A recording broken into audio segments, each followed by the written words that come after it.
we were succeeded in adopting 2 papers, Smart Cities and the other one about telemetry and diagnostic data. The Smart City paper was published in September this year and can be downloaded from the Berlin Group section of the internet.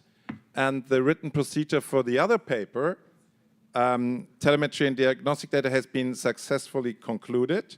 And the paper has been published this week, I think. Monday. On Monday, so this week. The process of this year is for all accessible on the website. Let me give some information on the paper on telemetry. Later on, Sharon, I would like Sharon to be on my side, but after that brutal terrorist attack in Israel, she, representing the Israel Commission, has to stay at home. That you will give us information about the Smart Cities paper, where you have been the leading rapporteur.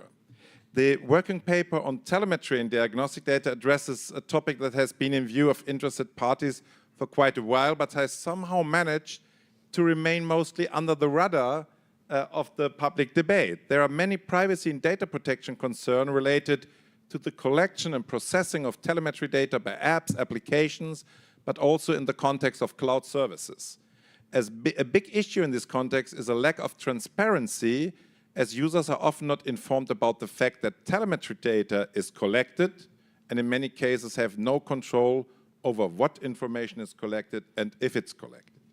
The underlying cause is very often a lack of awareness on the part of developers, vendors and service operators that the information they collect is in fact personal data, and in their processing might bring risk for the persons whose data are collected. This lack of awareness also causes a number of other data protection risks, such as the collection of large amounts of data just in case, the possible use of this collected data for other purposes, and a lack of processes for data subject to exercise the rights they may have under the different legal frameworks. Consequently, the working paper gives a number of recommendations, particularly to developers, vendors and manufacturers, what they should do to improve the situation for their customers and users. Other recommendations are addressed at lawmakers, institutional customers, end users and data protection authorities and advocates. This was just a brief overview on topics and issues the Berlin Group is currently working on which have been implemented lately. Of course, there's more to come. Preparations for the next meetings of the group and for new papers are underway.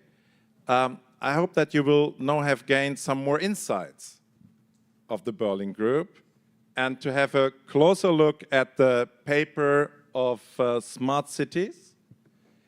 And I hope that Sharon is now in our line. And there's Sharon, good to see you. Really Hello, good to see you, Good Sharon. afternoon, everyone. And the floor is yours. Thank you. I wish I could have been with you in a face-to-face meeting, but as Commissioner Kleber said, we have a war situation in Israel. Tragic events have occurred in my country, and now we're in a state of emergency. Many of my colleagues are drafted to the army, and so we have to stay at home at the moment, and that's why I'm giving this presentation from remote. So first of all, Commissioner Kleber, thank you for the opportunity to present the paper. We have issued a paper. We actually completed the whole process of drafting the paper and publishing it regarding smart cities. When the paper has gone through a few versions, because it was hard for us to define what a smart city is. Because when we talk to our colleagues, each and every city has its own digital systems and data that it collects and the services that it provides to its residents. And therefore, we wanted to find like a harmonized approach with which every municipality can identify. So we have decided to show how data protection principles apply through the whole cycle of the data processing in a municipality. Now, Commissioner Kleber talked about scope of papers. So this paper aims to three stakeholders. First one, of course, is the municipalities.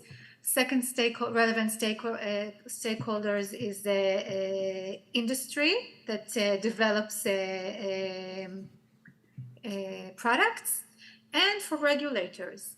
Now, regulators have to review the paper and see how they can enhance privacy protection and how they can assist municipalities in their mission to protect privacy while processing personal data. So we identified three stages in municipalities' data processing. The stages are data collection, data analysis, and decision making. I'm trying to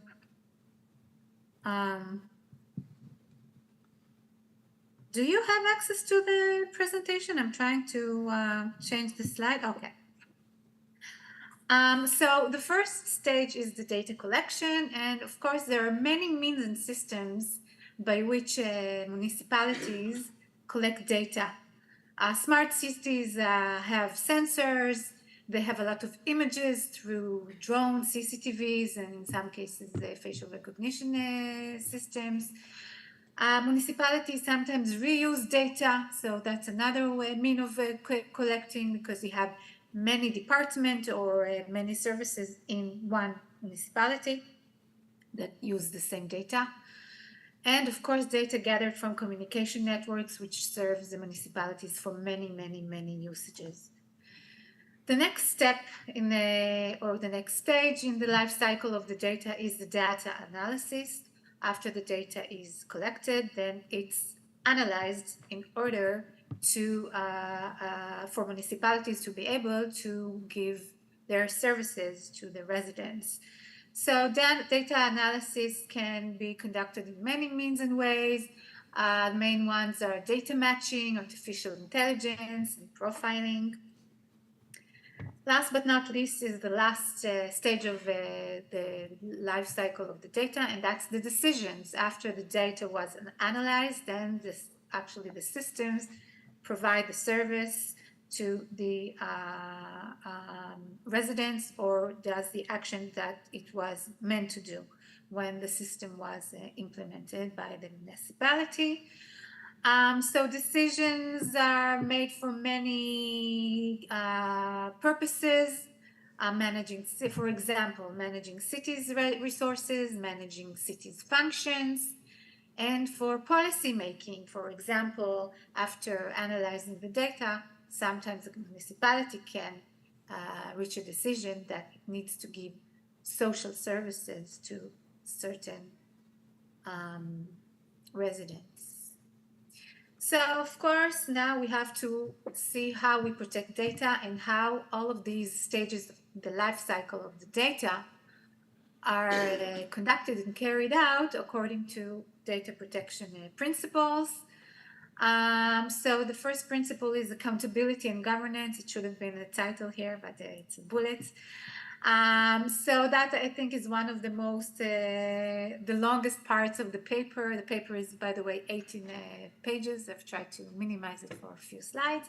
And of course, in this section, we advise municipalities how to achieve accountability and governance over the data that it collects, processes, and analyzes. And so, of course, some of our recommendations include documenting the scope of data processing, purpose limitations, of course, seeing how you can achieve it or making sure that you achieve it, technical and organizational measures to achieve data protection and to achieve compliance with all the principles, conducting a privacy impact assessment, something that we always advise whenever implementing a system that processes the personal data, and consult the public. After you identify the risks for data and for privacy, you should consult the public in order to see if your solutions to combat those risks suffice, and maybe the public can shed light on more risks that you didn't think about. A very important principle for municipalities, because municipalities process huge amounts of data, is of course data minimization. This is something that municipalities should address also in their privacy impact assessments. So first stage is of course defining the data, checking what are the purpose limitations, and you have to have a purpose limitation for each use. You can't use the data for other usages unless you have a legal basis for it or consent. Municipalities should document the purposes in order to avoid using data for purposes other than the ones that they were supposed to use it for. And of course, implement access controls to ensure purpose limitations and to ensure that only the personnel that needs to carry out the tasks receive the access to the data according to the purpose. Another important principle is, of course, PETs, privacy-enhancing technologies, which also can be used to minimize data. For example, using data about someone's mobile phone in order to regulate transport. Then we suggest encrypting any personal data or any data that identifies the mobile phone in order to reduce risks for privacy. Confidentiality and integrity, of course, are an important principle in data protection. So we advise municipalities to conduct assessment standards for new systems and to carry out periodical audits in order to see that security and confidentiality are maintained through the whole systems of the municipality. Another important principle in data protection is transparency. The public has to know, or the municipalities have to be transparent about the way they process personal data of its residents. So we, of course, point out that the municipalities need to give meaningful information to its residents about the data they process and the way it does that. And the information needs to be publicly available. That means in the website of the municipality or apps of the municipality or the apps of the services provided by municipalities. And we even mentioned transparency regarding algorithms that are used to carry out data analysis through AI. Last but not least is, of course, individual rights, because data subjects have, of course, rights, and they need to have the ability to exercise those rights. And therefore, we suggest to municipalities to maybe provide a dashboard for its residents in order for them to be able to manage their consents, and a dashboard that will enable them to update, delete, or change the data, correct the data that the municipality holds about them. So that was a very brief description of an 18 pages paper, and I hope you find it useful, and I hope that this paper will guide municipalities around the world on the way they conduct their activities regarding personal data processing. So thank you again, Commissioner Klebera, for the opportunity to present the paper, and I enjoyed seeing all of you today. Thank you.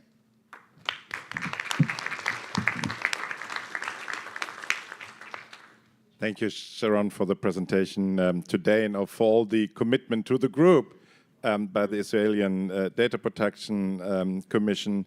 Let me assure you, my thoughts are with you these days, and we are all looking forward to have Commissioner Semama with us virtually on Friday. Thank you so much. To you in the room, feel encouraged to have a look on our working papers and recommendations on the website. And I would be happy if some of you are interested to join the group. To get back in time, We don't have a round of question and remarks, but I will be there bilaterally.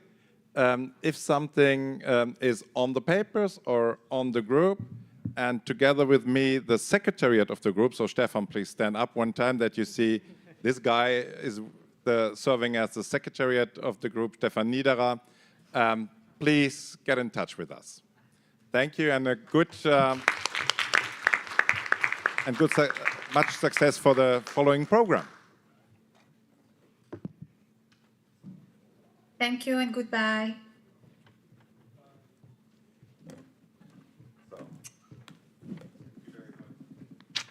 So perfect back in time, huh? Thank you very much to Sharon and Ulrich. Very much appreciate it.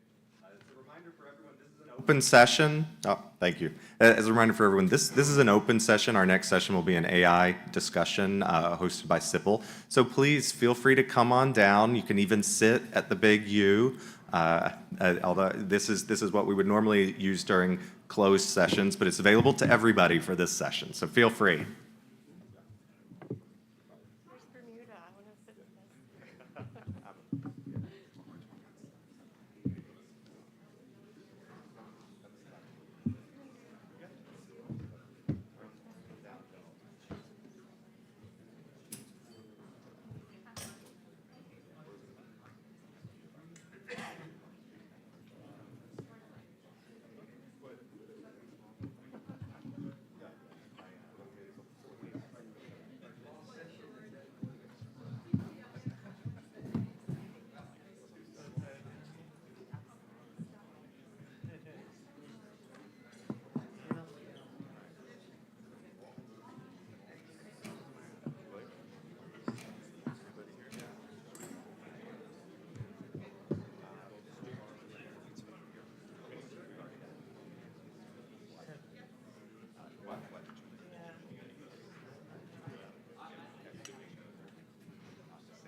Yes, yes.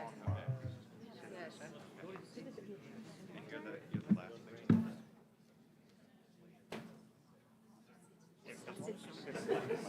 One, maybe second check, third check. Yeah, we'll do it. Okay, yes. How many?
Yeah. Well, then I'll sit here. Shall I sit here? Yeah, I'll sit here.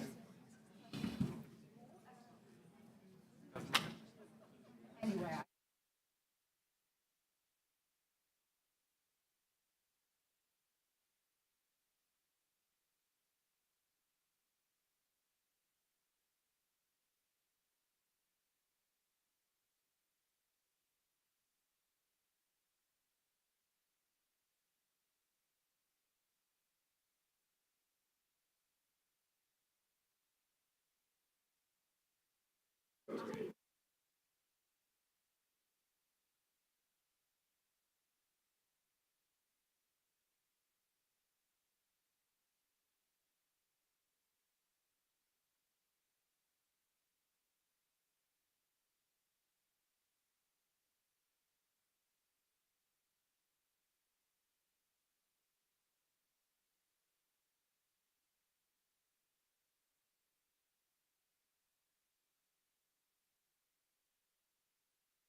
My name is Angie Farquharson, and I'm Deputy Commissioner for the Office of the Privacy Commission of Bermuda.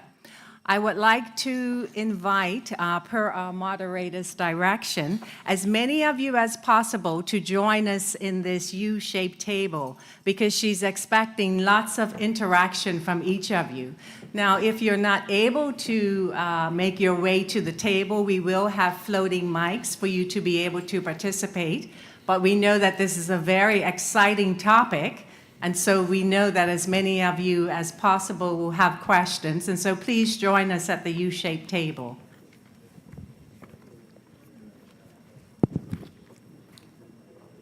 Up next is our exclusive side event, Responsible AI in Practice, Risk Assessments, Responsibility of Different Partners, of Different Parties, and Transparency, sponsored by SIPL. It is moderated by Ms. Bowana Ballamy. Did I get that right? Boyana, that's fine. Boyana Ballamy. The event will explore a range of important questions associated with the responsibility, development, and deployment of AI. And it will consider concrete examples of current best practices and attempts to address the risks and challenges. So without further ado, I would like to introduce our moderator, Ms. Ballamy. Thank you. Well, thank you very much for that, and thank you everybody for staying so late this afternoon. I think the rain does help us. Do please join us at the table. We will be a little bit like the teachers, asking those at the end to answer questions, to give us comments. So please do come here. As I've said, as we've heard, this is perhaps a little bit more practical, pragmatic discussion on how do we actually implement responsible AI in practice. And for that, we've got a great group of stellar panelists who I will introduce, but I do want to say something in terms of housekeeping. This is not a panel to listen to. We are here to provoke. I'm going to be asking some fast and hard questions. We will be talking, discussing, but actually we want to hear from you. We've got great brain talent in this and power in this room, and we don't have the answers, so we would like to hear from everybody in the room as well. And now, indulge me, I have to be a little bit cheesy and show you this video. It is a bit cheesy, Hello, I everybody. apologize. My name is Boyana Ballamy. I'm president of the Center for Information Policy Leadership. I'm so glad to be joining you today from a virtual reality, immersive professional environment. This is an immersive workspace that enables us all to foster collaboration, productivity, and build a sense of community. As you can see, I'm wearing a headset, and I'm represented as my avatar. And I can just imagine that very soon, we all may be able to meet and work together around the virtual table in this way as our avatars. And I can tell you it will certainly help my family life and reduce my flight carbon footprint. We at SIPL have been working on the intersection of technology, law, policy, and best practice. I'm so excited about the potential of this new technology that is driving the next wave of global innovation. But at the same time, it's essential that organizations build and implement the emerging technologies responsibly and in a human-centric way. We at SIPL have been working with companies, policymakers, and regulators around the world to promote accountability and digital and data stewardship, from the boardroom to the engineering teams and across the whole DNA of the companies. Without this accountability, we will simply not be able to reap the benefits of these exciting new technologies and products. As you know, SIPL has also been promoting and facilitating constructive engagement and dialogue between different stakeholders. Some of the use cases include medicine, education, sport, architecture, fashion, entertainment, and of course, social connections. We all together must work and prepare for this new way of interacting, increasing productivity, and ultimately quality of life. I hope you all join us in this journey. I'm happy to welcome you all, and I look forward to our discussion today. Thank you. Well, there you are. I have had some reactions saying, honestly, we really prefer you live than that. But I do have to say this, couple of comments on this. And as I was doing this experiment, it was the first time I actually participated in kind of the metaverse, this virtual reality, augmented reality. And it was incredibly exciting because what happened is once you put this on, I was transported literally, honestly, it was 3D experience. I felt I was sitting in that chalet, it was like Swiss chalet and it was London, rainy day, Swiss chalet by the lake. And the person who was helping me was actually not there, but she was in the reality with me, although she wasn't there physically. And she was explaining how I do things. I was moving my hand, and I was moving around the room. And at one point, she just gave me a high five. I was so excited. I said, "Can I hug you?" So I hugged her, and she disappeared, because apparently you're not supposed to hug yet in this kind of virtual reality. That's where the AI kind of understood this is something that we should not be doing. But it kind of really made me think, the potential of something like this is incredible. We could have had a virtual meeting, we could have had a training session, we could have had an education session, we could have built houses, done plans for architecture, we could have had a medicine session. My mother, who doesn't live with me, I mean, that was my first thing. I wish my mother was here, because this person was next to me. And as I say, I wanted to hug her, and I really felt she was with me. So I look forward, not sure whether my mother will ever understand how to put this stuff on. But that's the truth. The second thing is, I don't know if you've seen the latest Economist, but there's a great article there which talks about the twilight of screen. So the screen, as we know it, our mobile phones and our iPads or pads or tablets, forgive me, there is no particular brand involved. And that in fact, the way we are going to be all working and the way the AI is going to developing and the chatbots are going to be working is all going to be based on speech, on image, and on this augmented virtual reality. So that's going to be the world we are all going to be living and working in. And so when we think also about how we do compliance, how we provide privacy notices, policies, we'll have to think about different ways of doing that, because it will really be three-dimensional, not just on any screen anymore. So to kick off this panel, what I'd like to do, please, is, you know about CIPL, but just tell you a little bit why are we speaking about that and some of the CIPL's work to date on the topic. We started working on AI in 2018 with that really quite important paper on AI and data protection principles, intention. And this was the first time when we actually engaged with regulators, but also engineers and technologists who were explaining to us how technology was going to work. And this is where, when we identified for the first time, well, actually, we are going to all be asked one day to interpret rules of data protection to new AI technology, and we identified some tensions, and I'll talk about them a bit later. We continued our work on AI with second paper in 2019, where we started to sort of say, well, here is how we think these hard questions and tensions can be resolved. And really, they fell into two categories. One, regulators have to be ready to interpret the rules in a new way and evolve the rules of the game as we know it. And secondly, companies absolutely are going to have to demonstrate and consider what being accountable means in respect of AI technology. And then, of course, we did the paper on that everybody would want to read. How does GDPR regulate AI? And I would, if anybody hasn't read that, I'm going to send to all the regulators. I mean, this was in 2019-20. We said, this law applies to AI, so please don't tell us there is no law, right? And when I hear the discussions at the conference as well, you know, there's no legal lacuna. It absolutely is right. Now, that's not the case in every country, because we don't have data protection laws in every country. So the journey between zero to regulation is going to be greater there where you don't have data protection laws already. And there I say, and this is a provocation, I think in the countries and companies where we have developed data protection programs, I think we are going to be also faster deploying and implementing AI responsible programs, because I think we have learned something by doing data protection. And I'll try to prove that as well. And we will discuss that at the panel as well. And then our work continued specifically in Europe, because of course Europe was proposing the new EU AI Act. We felt this is really important. We were engaging and wrote a number of consultation responses.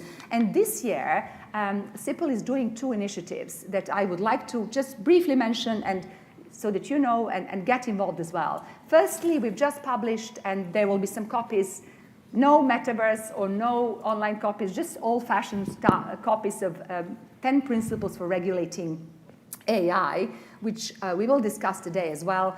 And we've also launched a new project. We are working with a number of companies who are developing and deploying AI to understand, to collect, to gather evidence on what does actually accountable AI look like in practice. If you remember in 2020, gosh, is that 20? COVID has completely messed my timeline. But 2021, we did a great paper where we mapped privacy programs of accountable organizations to CIPL's accountability wheel. And what we want to do is now see whether that fits. How does that look like for AI? So that is the project we are doing today.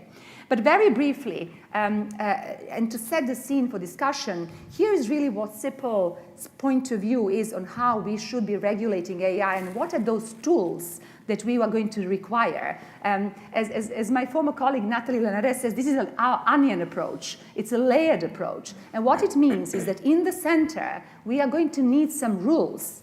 No doubt, we will need some rules of engagement.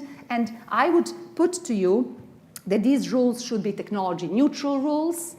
They don't regulate technology, as we've heard at this conference in several panels. They should be outcomes-based. They don't tell how you do things. They say what you are going to achieve, but it's up to you to decide and demonstrate that you've achieved that.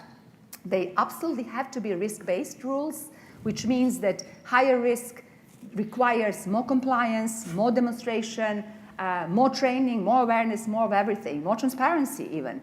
But that means also looking into benefits and the reticence risks. Lots of panels have discussed at this conference, how do you take into account both benefits and risks, but also the loss of opportunity of not doing things? Because there may be a loss of opportunity if we do not deploy AI. Maybe our lives will be saved better if we do AI in health diagnostic than perhaps without it. It's a question. You know, we can disagree, but I believe so. We also believe that we have to build on many existing laws. Certainly, data protection tends itself very well. I believe we can evolve and expand the rules we have got today without creating new ones. And where there are gaps and legal lacuna beyond data protection, because there will be misinformation, intellectual property, there are copyright, there are questions being asked out there. That's where we need targeted, laser-precise intervention, and that's where we need to act. And that intervention could be co-regulatory, right? It could be with codes of conduct. It could be by regulation. It could be by regulatory guidance. And finally, we do believe that these rules will have to address the role of people in all of this, because it's about a human-centric use of technology, right? I know my colleagues at Accenture, they actually talked about applied intelligence, right? It's not artificial, it's applied, because we human apply these tools as opposed to them completely taking away our role. So we think transparency, we think that certainly explainability and ability for individual to understand, contest, and maybe have a redress against a decision that is being taken by AI inadvertently or wrongly, that has to exist. So we need to address what that looks like. And automated decision-making rules are a very good example of that as well. The second layer is organizational accountability. That has to be the center element of any regulatory framework, we believe, and that has to be demonstrable, maybe assured, maybe certifiable at some point as well.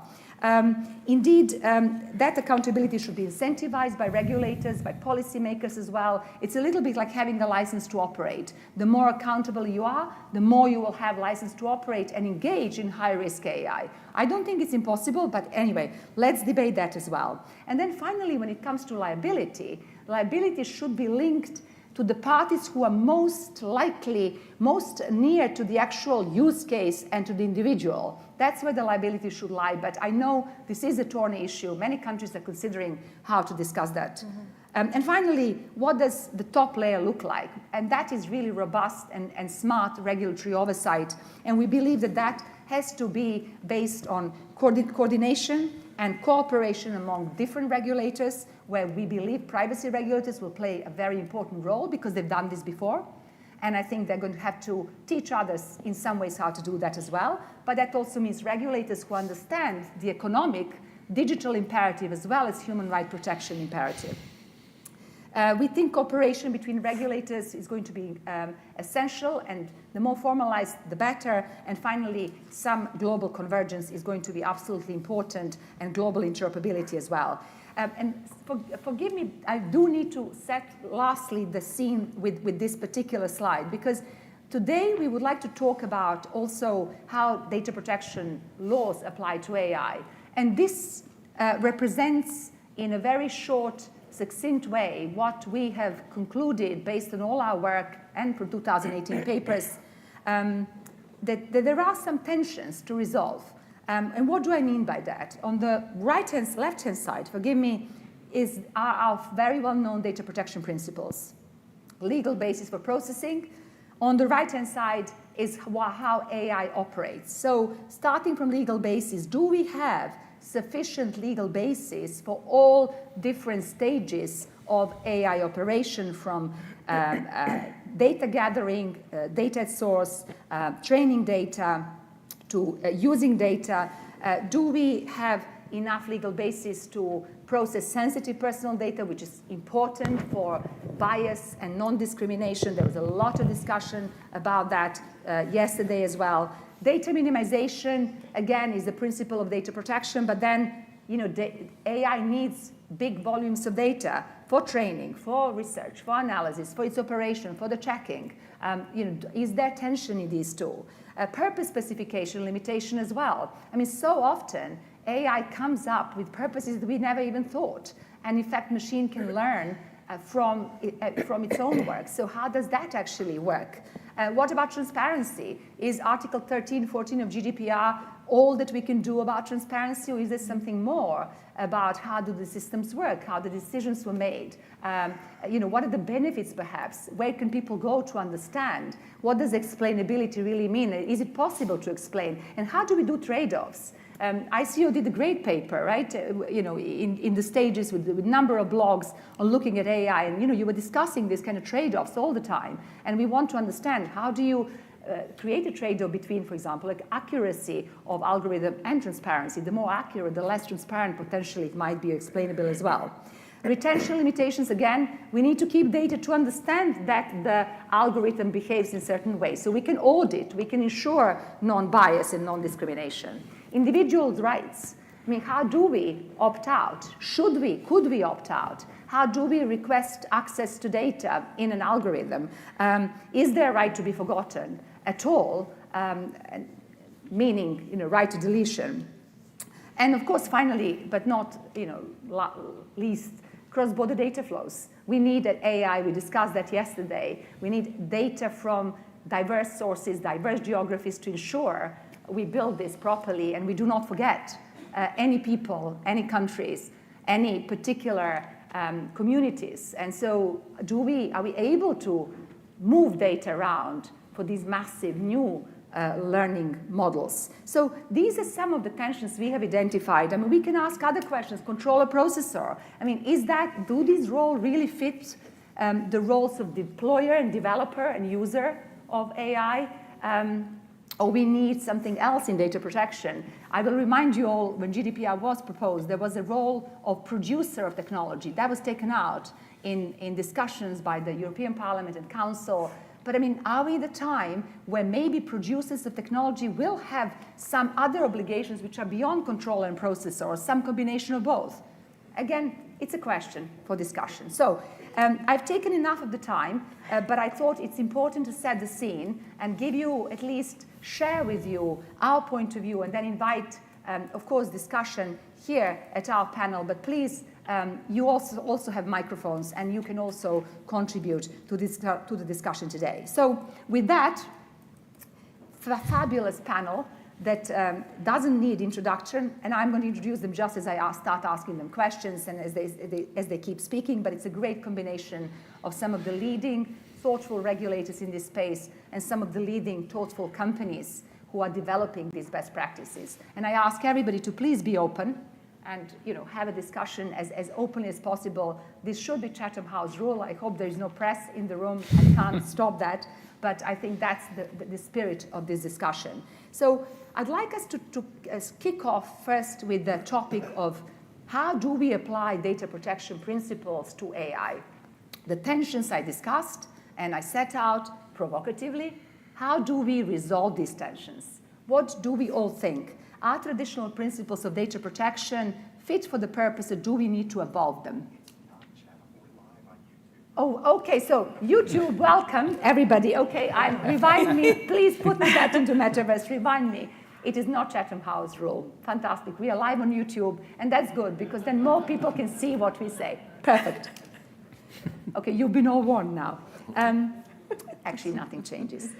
So, are the traditional principles of data protection fit for the purpose today, or do we need to together constructively evolve them and apply them? How would that look like? So who would like to kick us off with that question, please? May I ask our regulators maybe to start us with that?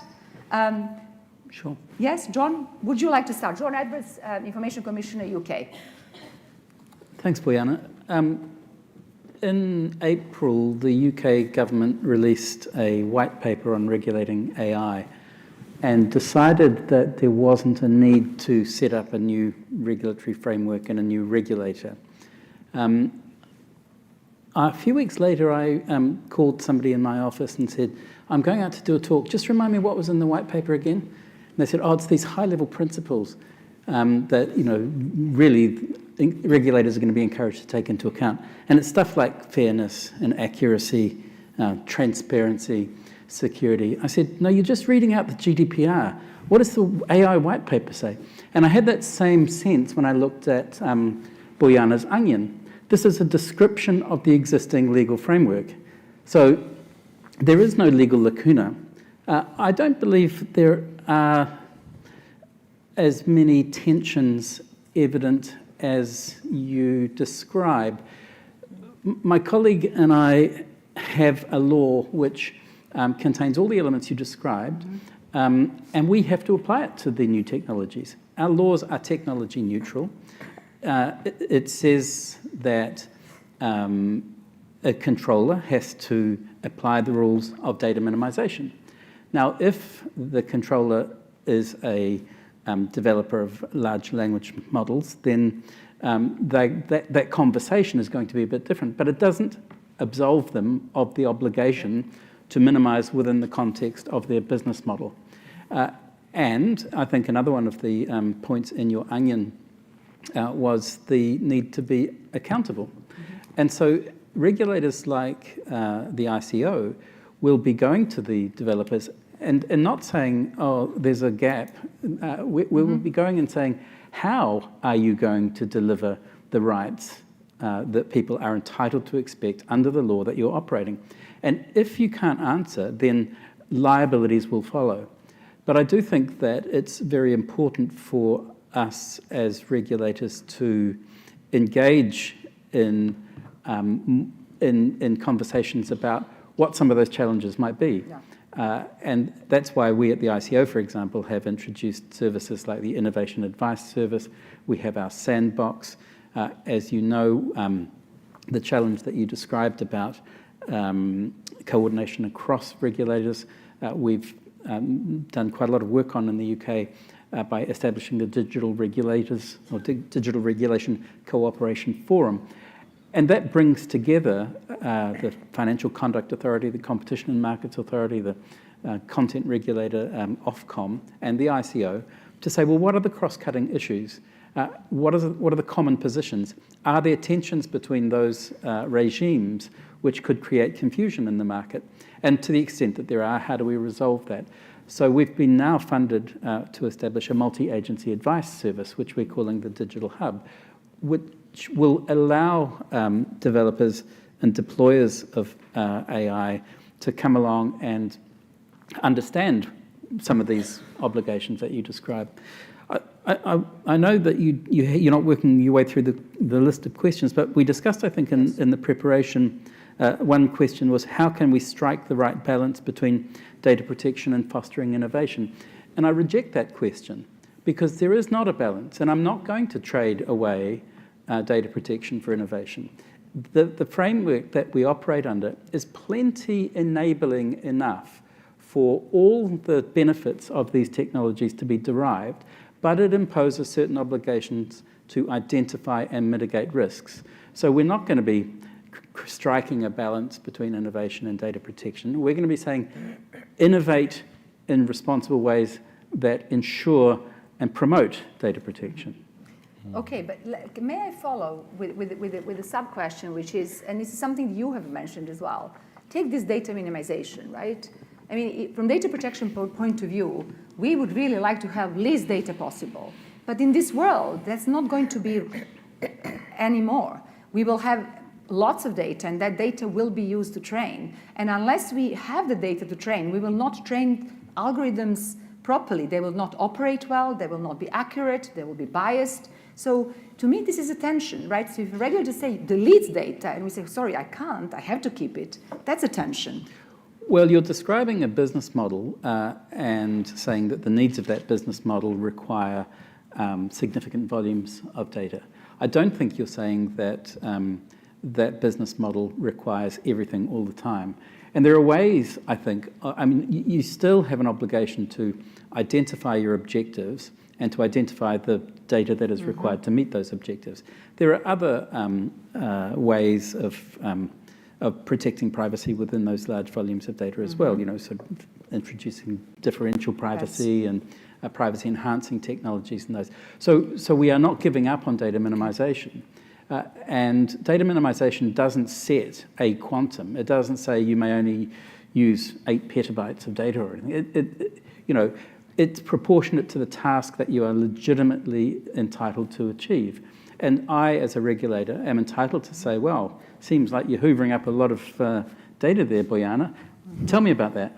Why do you need that much? What controls have you put in place? Right. How are people able to have confidence that certain categories of data won't be included? How can you assure me as the regulator and the public at large that the data sets you're using won't entrench discrimination or create algorithms and products that will produce unfair outcomes? And if you say that there are, and we had this conversation the other night, if you say to me, you know, your obligation to explain is unrealistic in this environment, I'm going to say, well, I'm sorry, that's a conversation you need to take to the politicians, because I've got a law that says you must be able to explain. But I think you know, we're getting ahead of ourselves because we start with a risk assessment, and you know, if a challenge to the right to explain is one of the risks you identify when you're designing your models and your algorithms, then you need to create mitigating mechanisms, and that could include triggers to put humans in the loop for particular decisions that are particularly high risk or sensitive. Right. And in fact, something you have said here, I mean, obviously you talked about the pets as a possible solution. And I want to kind of highlight this because to me, these are all solutions to some of these questions. I still think we have tensions, but proportionate to the task you're trying to achieve. And I think that really is important, like what's the purpose? And what you're saying, I want companies to be able to explain. That to me very much looks like really be accountable and don't just come up with this, but show that there is a reason why you have done that. And that reason is sound in terms of technology and the need. Okay, Bertrand Dumaret, may I ask you, from CNIL's perspective, first of all, we know that CNIL is also doing lots of work, and there is a new AI section and function in CNIL, and you know, very technologically capable as well. How do you consider some of the tensions that I've provocatively set out there? Do you think there are tensions, and how do we resolve them? Sensitive data, for example, processing for bias detection. Well, thank you very much, Yeah. Bojana, for allowing me to take part in this panel. To a certain extent, I would say my neighbor has said everything. I totally agree with him. GDPR will apply, and data controller will be, will be accountable to implement GDPR. Okay. Once you have said that, I think the real, as you mentioned, so there are tensions, and we have to address these tensions from an operational point of view.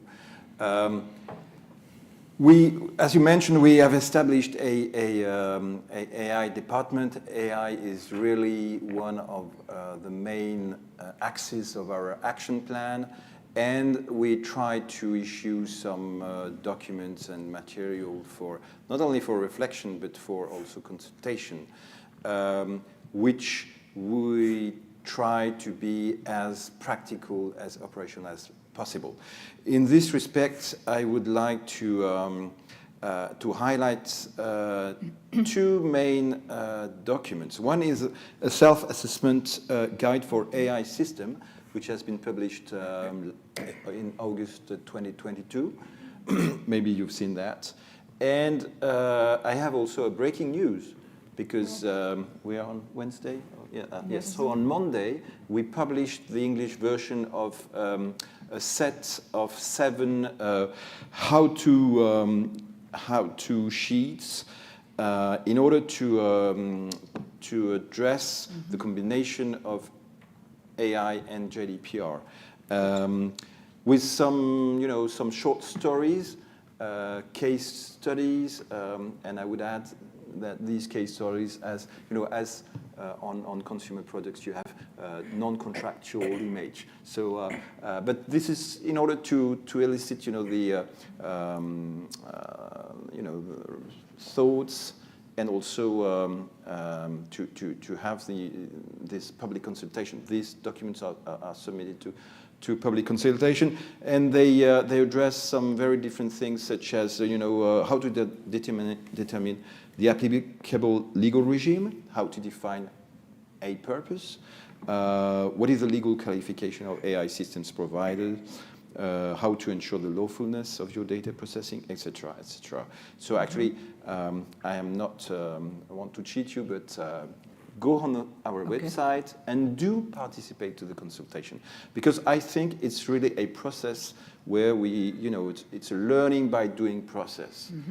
With you, the industry, the users, the end users, the civil society, and us regulators. And of course, there are some issues, and in this respect, we should not hide the problem with the EU AI Act taxonomy, which is not the same, of course, as the GDPR.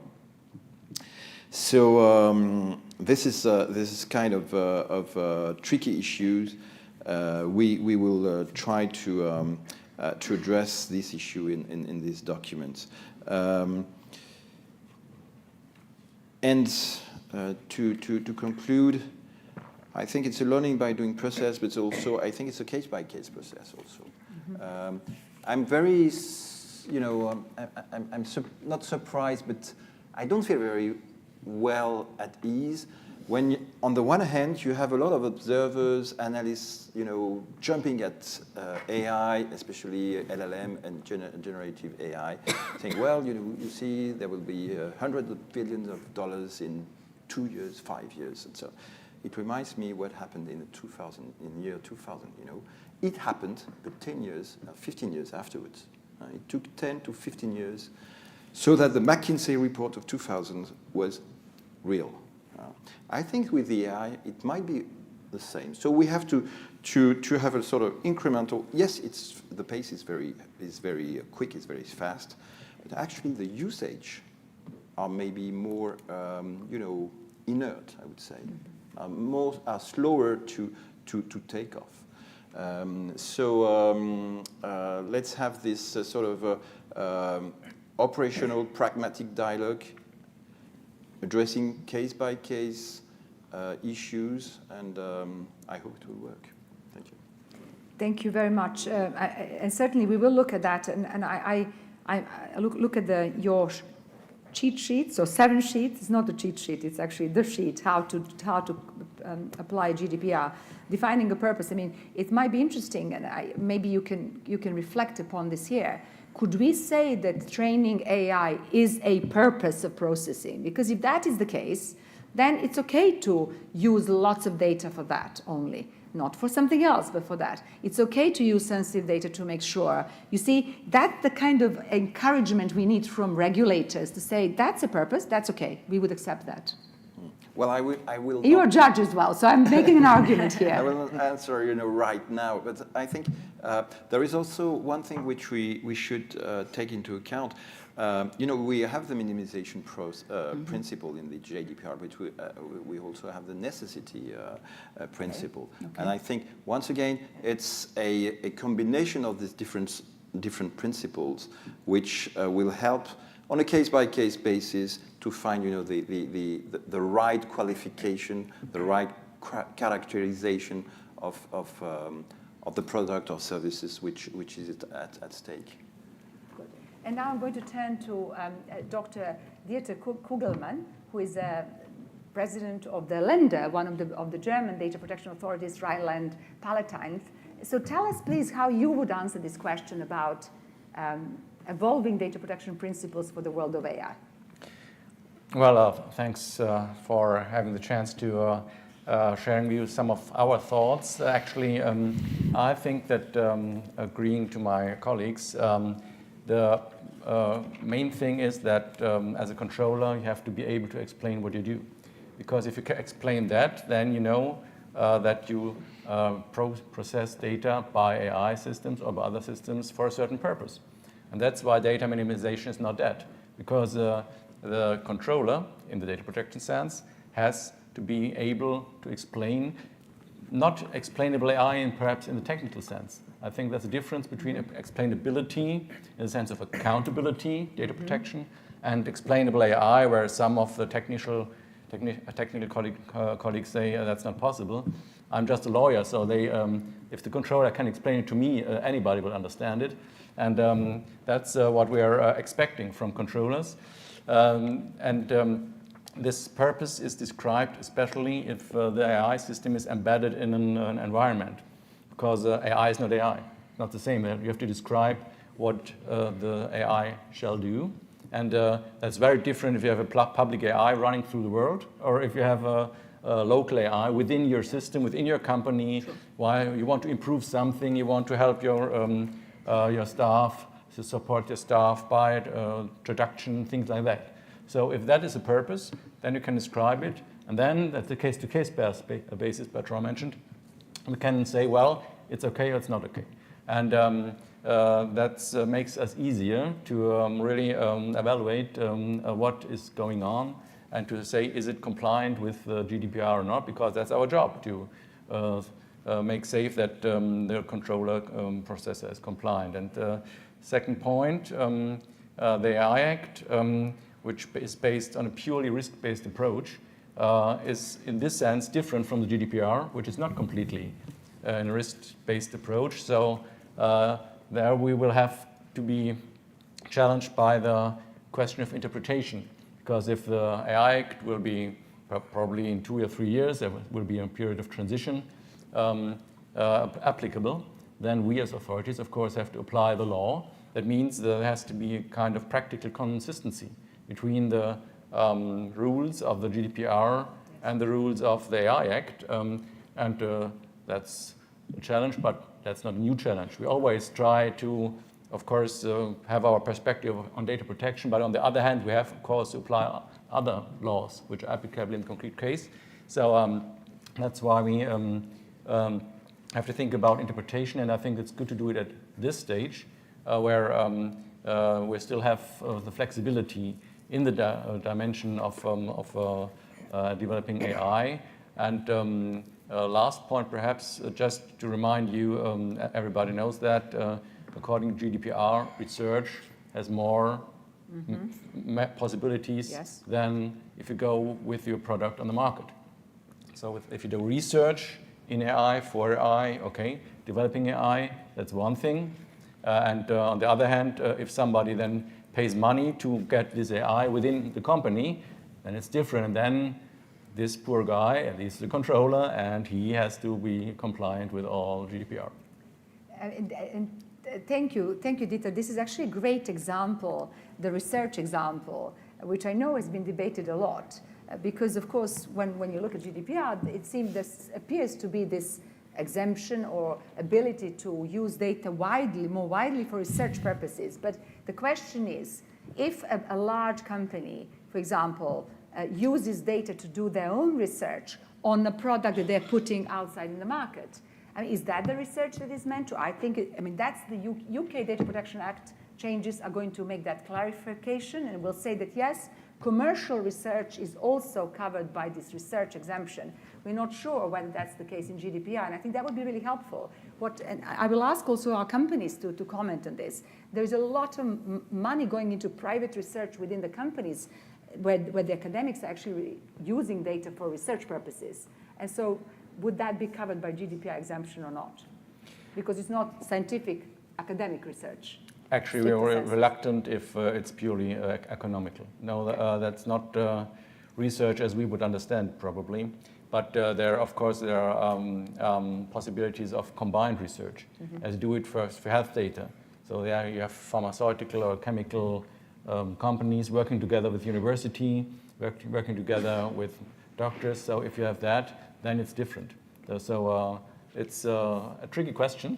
One of the hard questions you mentioned, probably. So a hard answer, it depends. Yes. A legal answer. I know you're a lawyer. You've done that very well. Well, let's ask our colleagues from Japan, Michihito Kojima-san, who is from the Privacy Commission in Japan. We know that you've also looked into implications of certain foundation models and large language learning models. So what are some of your conclusions, please? Thank you, Boyana-san. Thank you for inviting me to this panel. It's a great honor to be part of this panel. And I'd like to answer this question while drawing Japan's case as appropriate. Actually, so generative AI services is one of the issues we have the first to consider. And actually, so AI technology is very amazing, and the method of using data in AI technology is very distinctive. Having the model trained data, inputting data to train the model, and then generating and outputting data. Moreover, with regard to large language models that support generative AI technology, the main source of training data is a large amount of data existing on the internet.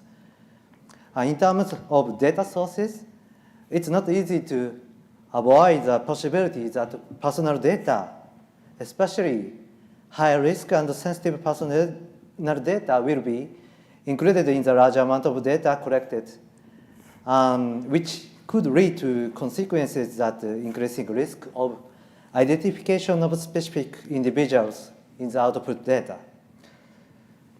So, and this year, a lot of DPAs started and continuing investigate generative AI models, especially ChatGPT service developed and provided OpenAI. And PPC Japan followed suit by conducting an investigation and consultation with the company, and in June, issued administrative guidance to alert the company due to the risk of violating data protection law. Or summarizing this PPC's administrative guidance, it mainly points out the 4 principles: legal basis, transparency, rights of data subjects, and accountability. And this guidance assumes in case personal data, particularly sensitive personal data, is made public available by data subject itself, public sectors, and academia, then such publicly available personal data collected from the internet is legally allowed to be used for the training of the model. But otherwise, there is a risk of violating laws. So, given the existence of the risks, through the administrative guidance, we instructed the company to take risk mitigation measures. For example, with regard to the data source, they should take the following actions and prevent the inclusion of such personal data in the collected data, minimize the amount of such data immediately after collection, and delete such data found in collected data, or make it not possible to identify specific individual immediately after collection or before processing into the training data set. Those are the main points of the Japan's guidance. This is a risk-based approach. So in my view, this approach is, after taking risk mitigation measures, the model is supposed to be retrained by using revised data set with large amount of data. So on this assumption, it might be appropriate to be reinterpreted or fine-tune the principles of data minimization and retention limitation. Maybe other principles in tension with AI technology should be reinterpreted or fine-tuned without to stifle innovation. Japan's data protection law main purpose is to protect individual rights through ensuring appropriate handling of data. And also another purpose is to strike a balance between the data protection and the appropriate use of the personal data. And so in that sense, the method of implementing principles should not interfere with the innovation as long as data protection is ensured. So in conclusion, we TPAs should look for ways to focus on protecting individual rights without stifling innovation based on risk-based approach. I will stop here. Thank you. Thank you so much, Michihiro-san. I like that practical approach, certainly, and I do welcome, personally, I do welcome risk-based approach. I think it's important to keep reminding companies that they can apply risk-based approach. Those of us, and I'm going to ask the companies to comment on this, it's incredibly important that they also prioritize their focus in areas where there could be really real risks and harms to individuals. But can I ask the same question about three business leaders who are here as well? How do you resolve some of these tensions when your AI teams come and say, we want to do this, and you say, but hang on, there is purpose limitation, hang on, there is sensitive data.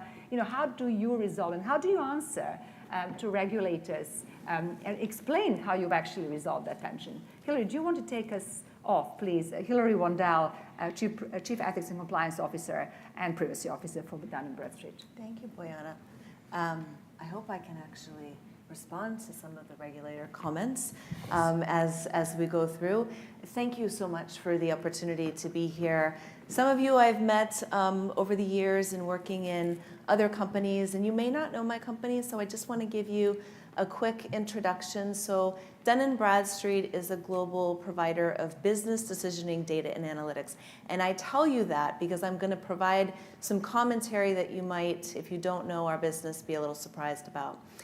I spent most of my career focused on really good governance around privacy, data protection, and the broader scope of compliance and how privacy and data protection fits in compliance. And I would say, and ethics, and I'll come back to that. And what was really exciting to me a couple of years ago when I was asked to take on this role as the Chief Ethics and Compliance Officer at Dun & Bradstreet is the majority of data we process is not personal data. And you might say, oh, well, then why are you up here talking with all of these people? So I'm going to explain.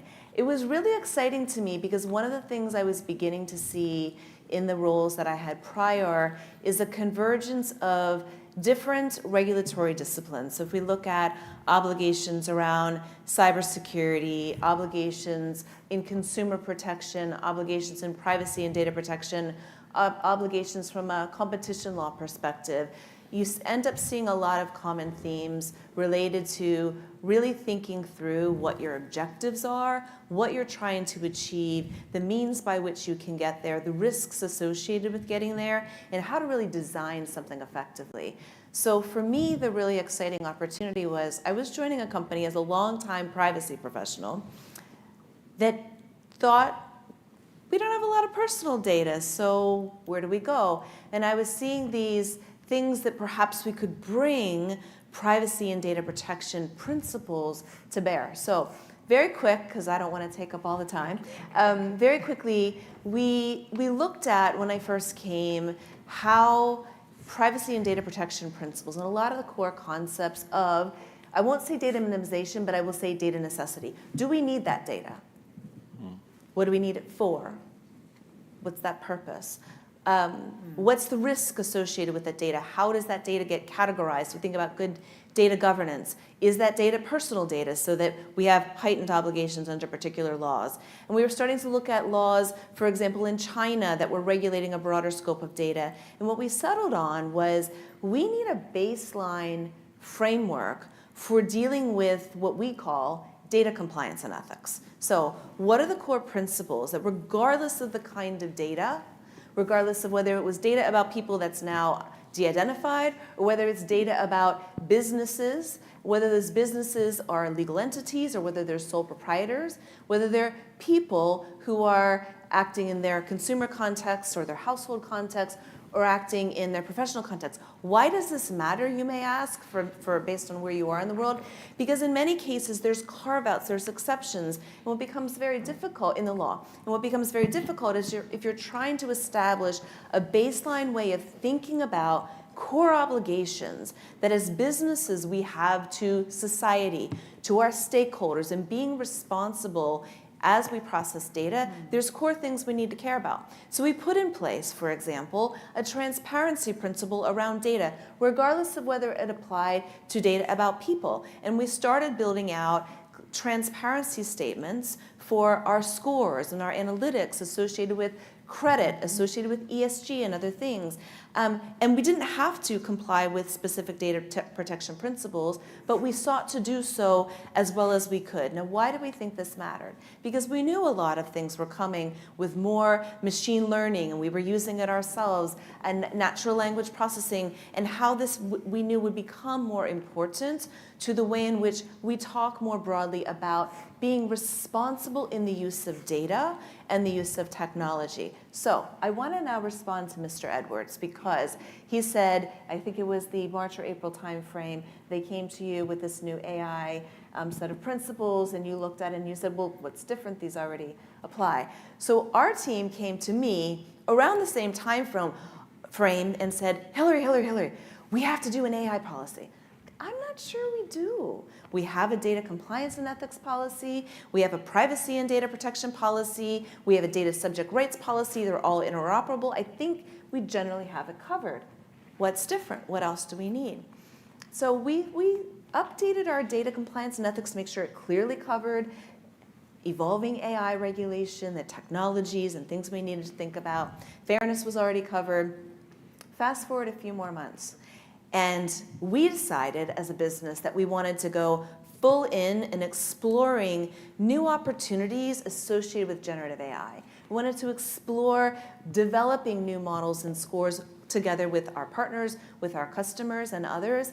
And it was at that point we said, we cannot just rest on what we already have, because if we want to take that big leap forward, we need to develop an AI ethics policy. So we did. And we started with the core principles and these other policies, and this was simply an augmentation. All of the standard principles, we fall back on them, but the augmentation was in some key things that I think perhaps are not as well addressed in existing data protection law, but are addressed in certain other areas of the law. So a few examples of those things for me is, how are we truly human-centric? And I think we are, certainly in privacy and data protection law, but there's more to think about. What does human-centric really mean? And we like to think about it more through the lens of overall sustainability, what we do in affecting societies, individuals within those societies truly being human-centric, especially when not all the data you process is personal data, means you need to think beyond as to the other impacts, the potential adverse impacts that the things that you create can have on society. And I personally believe that ties well back into data protection principles. A second area is in the context of safety. And I come, as some of you know, from the life sciences area. Product safety is huge. I mean, everything about bringing a new drug to market is around appropriate product safety principles and design and how you do clinical trials. You're always thinking about the safety, the real harm that can cause to people, fatalities even in some cases. And I think we need to introduce into this space that we're exploring, where there's a lot of uncertainties around what AI can be, the notion of product safety. I think we see that in the EU AI Act as it's been designed. Exactly what it means, I think we'll figure out over the next decade or so. So that was another area. A third area was really thinking through fairness in the way that with these predictive AI models, these generative AI models, that fairness can drift over time. So fairness at the time that you put the data set in may not be the same decision or perspective on fairness a month in, 2 months in, a year in, 10 years in. And so we started to think about fairness differently throughout that life cycle model. And then the last thing is I really wanted to highlight for our cybersecurity team that while resilience and business continuity is a key part of what they do, that in the AI context, we really needed to focus in on resiliency and what that means in the context of AI. So I will stop there. I could go on and on, but I really want to hear what others have to say. But I think it is important, actually, because these are sort of areas where it goes beyond just data protection, but these are also areas you have to ensure you train the models it's safe. You have to ensure you train the models it's absolutely secure and robust. And this could be actually purposes as well. I come back to my tension of determining purpose. Can I ask now, Erin, why don't I go to you and then we'll do man at the end if we can. That sounds great. Yes, exactly. Thank Erin you. Egan, Chief Thank Privacy you. Officer, Meta. Thank you, Boyana. Thanks, everybody. It's great to be here. Hillary, I thought that's such an important contribution, and I just want to kind of build on it because just to take a step back, you know, Boyana, you gave us so much at the beginning, all the issues, and I couldn't agree more with what each of the regulators has said about the need. We can protect privacy and fundamental rights and innovate. It's not a balance. You can do both, and that's what we've been doing. AI, for us, it's been around for quite a long time. I mean, our news feed is based on algorithms and AI. So it's not new. And so several years ago, we came up with a responsible AI framework. And even, of course, we comply with existing laws in data protection as well. But for a company, it's important that we had, just like you said, Hillary, this separate framework around responsible AI. And I think this actually could be useful in the EU AI Act as well, which we're looking at. Because there are these larger fundamental principles, safety, transparency. Safety for us is a big deal. This is integrity of our systems. This is the content. We use AI to train our models to try to intercept bad content and misinformation before it gets published. Hugely, hugely important use of AI. Privacy, so privacy, safety, fairness, accountability, and transparency. Now, of course, that's just responsible AI, but the reason why it's so important to have that framework, because then when our teams are thinking about responsible AI, any team that's touching an algorithm, okay, I've got to think about privacy. Well, what does that mean? And I've got to think about accountability, and what does that mean? And that takes them to these processes that we've put in place around privacy and accountability and transparency in light of the data protection regulations around the world, not just GDPR, but around the world. And so I can give some examples just on AI, and then I want to talk about generative AI. Because I think, as you said, it's case by case, and I think we have to understand the context in which we're talking about the use of AI. So for example, with our news feed, when we think about transparency there, we try to innovate in these spaces around transparency because, of course, it's a fundamental principle of data protection law, transparency, but what does it mean with an algorithm? And so you'll see, and you can look at our Instagram, for example, news feed, we have a model card that describes what technically went into the algorithm, the data, how it's used, and we up-level it to try to make it understandable to people. Our job as a company is to do our best to make it understandable. So these system cards are just an example of transparency in the AI that we've been using for quite a while. Let's talk about generative AI, which I think has been a topic a lot of panels. Even within generative AI, we have large language models, but that's language, that's generative text. There's also generative, this is just a computer model. There's also generative music computer models, generative, code generators. Yeah. So let's talk about we're talking about language, okay, text. That's what we've been talking about, language models, text-based models. Even within large language models, there's different types of AI. So for example, we released earlier this year a large language model, Llama 2. We also had Llama 1, which is just a large language model. And it essentially is, and I want to talk about how what we did to protect privacy. I want to talk about the steps we took.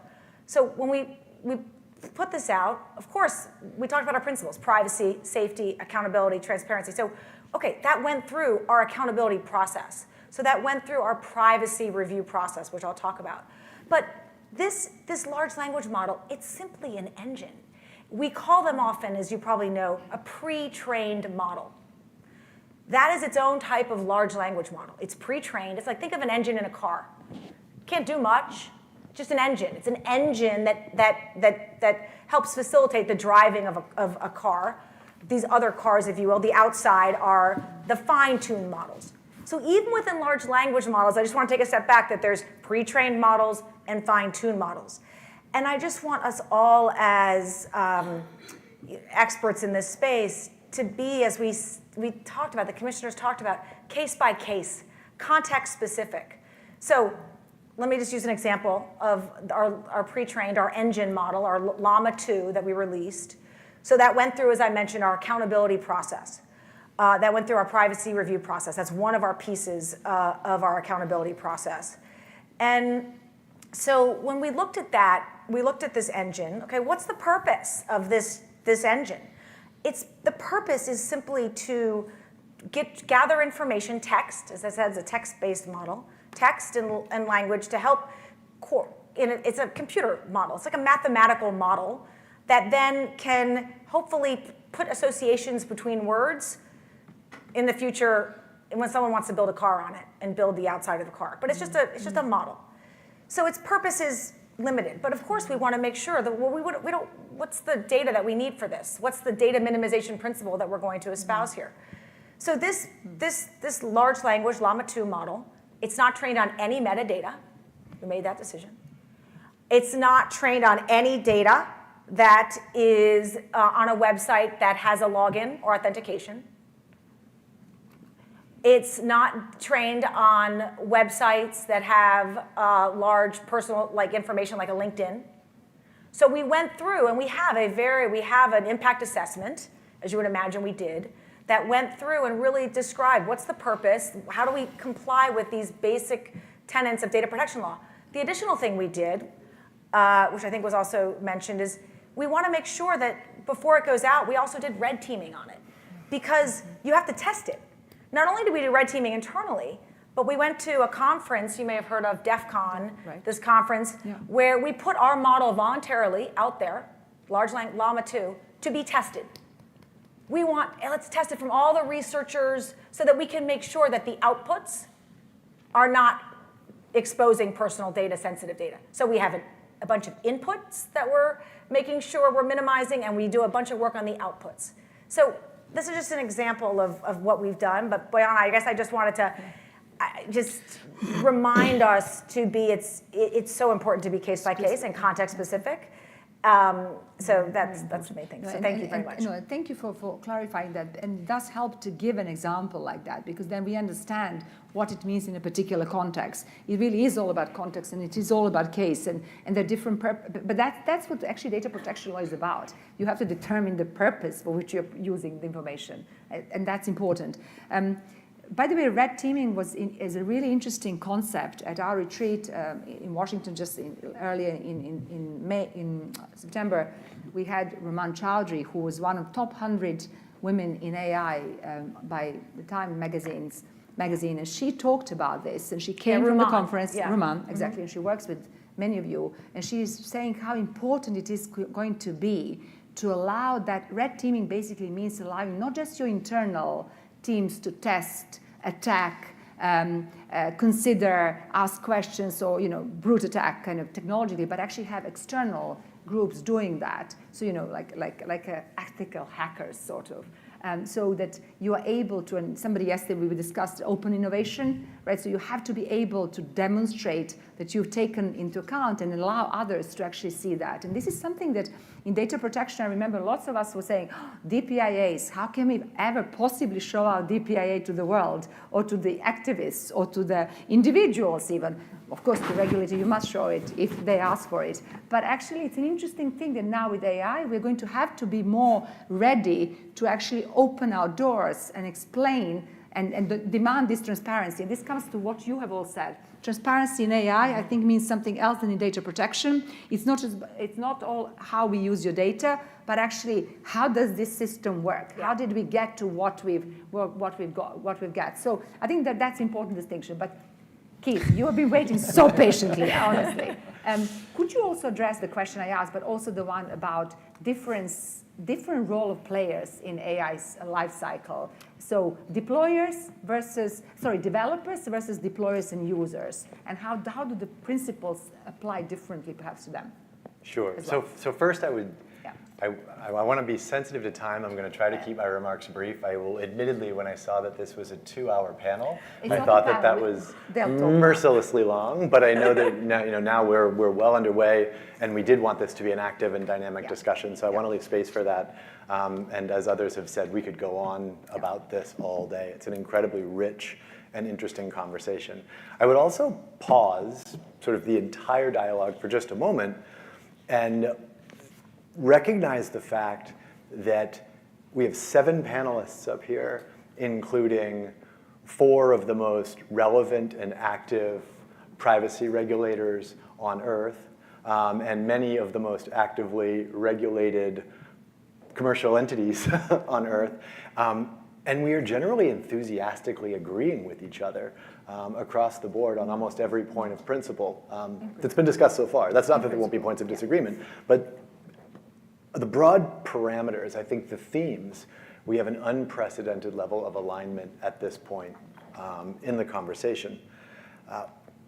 Starting from there, as I familiarize myself both with the technology and the academic literature around artificial intelligence, because admittedly this is a growing area of focus for my own practice, I keep coming back to, and I'm probably mispronouncing the attribution, but Amara's law, which is this principle that we tend to overestimate the effect of a technology in the short term, and we tend to underestimate the effect of a technology in the long term.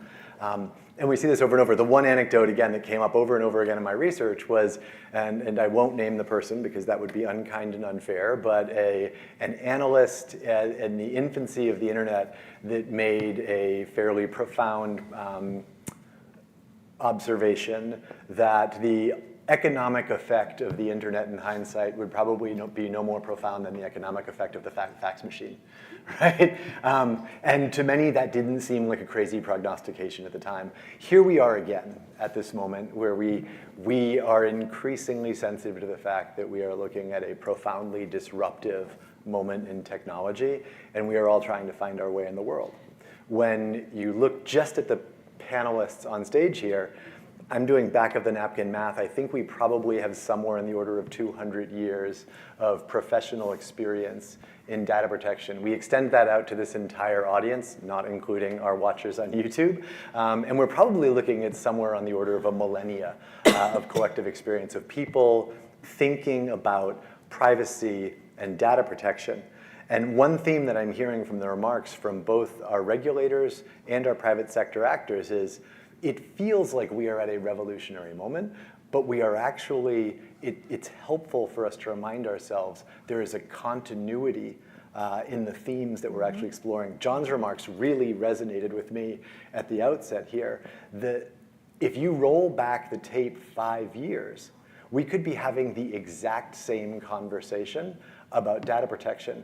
We were talking about technology moving extremely quickly. We were talking about the law struggling to remain sufficiently dynamic to keep up with it. We were talking about whether or not there was in fact a tension between certain values that are being protected in legislation and regulation and the forward velocity of technology.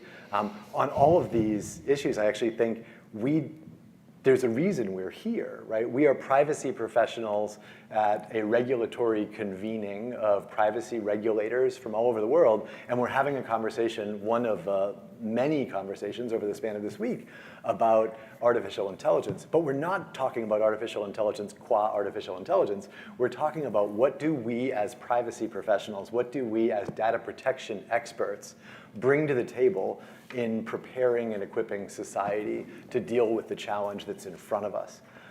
And I think it's important to come back and remind ourselves of that. When we want to talk about specific examples, specific lessons we can learn, let's look back at the things we learned over the last 25 years in data protection, right?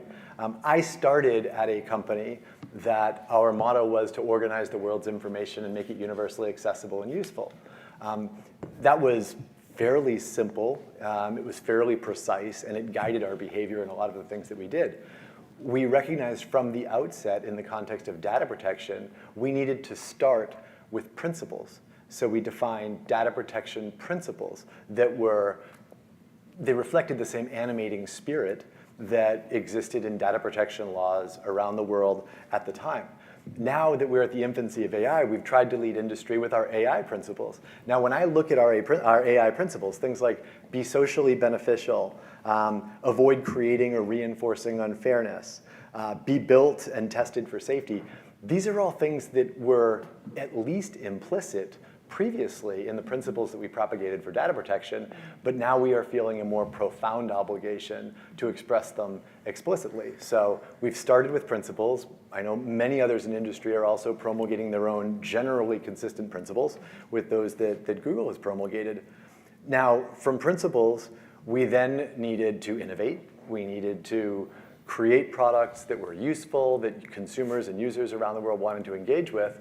And then we needed to engage with humility with our regulatory counterparts. We've done that with varying degrees of success over the years, but it's certainly a skill that we've cultivated and we've gotten better at. We needed to stay flexible.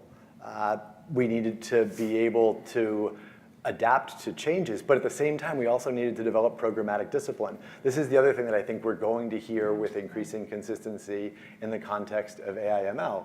Yes, on the one hand, we can acknowledge that the technology is moving incredibly quickly, and we can accept the fact that it's going to be profoundly disruptive in the short, medium, long term. But our compliance obligations are not actually novel. Right? We need administrative, procedural, and technical controls to demonstrate that we are behaving responsibly.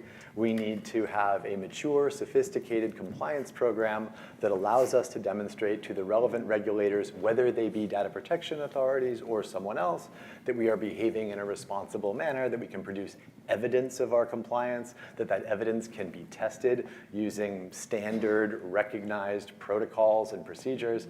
We've done so many of these things before. Coming back to that Amara's Law, I want to be really, really deliberate in saying we should recognize and appreciate the profound moment that we're in, that yes, we are all talking about technologies that we think are going to change society in meaningful and hopefully very positive ways. But the lessons that we learned from the past are not things that should be left behind. When we're looking for specific, precise examples of things that we have done in the context of AI/ML, I actually look back a few years farther. I look at the lessons that we learned, the mistakes that we made, and the things that we learned from those mistakes in building sophisticated, demonstrable, accountable programs for privacy and data protection, because as everyone in this room knows full well, we haven't solved data protection yet. One very real risk that I keep coming back to, an increasing amount of the public conversation that I have externally with policymakers and others is now diverting towards these AI policy questions. How do we govern AI? How do we make sure that we're getting this right? I, as a data protection professional, I still hold myself primarily accountable to ensuring that we're getting these things right in the context of data protection.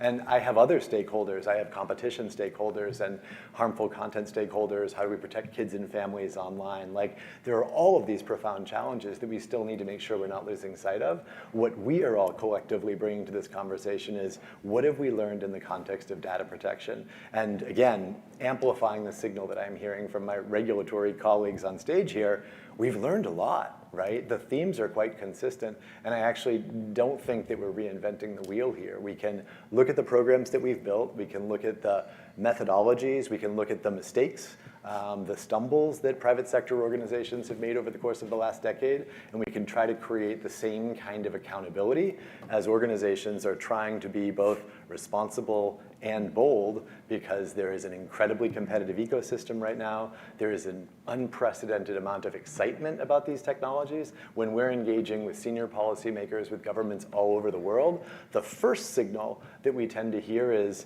please bring these technologies to our jurisdiction. Please make sure that we're not left behind. Please make sure that our citizens have the benefit of the latest innovations. And then we have a separate conversation, which is sometimes with data protection regulators, sometimes with other stakeholders who are saying, remember to proceed responsibly. You have obligations here. You have a compliance obligation that you need to make sure that you're meeting. We need to true all of that up. One other thing that I would say keeps coming back to me over the course of this week, we talk about legitimate interest as one example. We talk about this notion, and I agree with, again, John's opening remarks really, really closely. I don't think there is anything in data protection law that is inconsistent with AI. When I look at things like training a large language model, yes, a large language model is typically trained on a very large volume of data. Here I'll sort of borrow one of Hillary's comments. She mentioned that Dun & Bradstreet, a very small percentage of their data is actually personal data. An infinitesimally small percentage of the data that we use at Google is personal data. Doesn't relieve our obligation to treat it responsibly, but it's worth bearing in mind that even in the context of training a large language model, we are using huge volumes of data, we are tokenizing it, we are creating models. It's not continuous processing of personal data or storage of personal data over time, and we just need to be thoughtful. So on the one hand, we need to make sure that we are not hyperbolizing the risk. We're being thoughtful, we're engaging the appropriate technical expertise so that we understand what the actual risks are.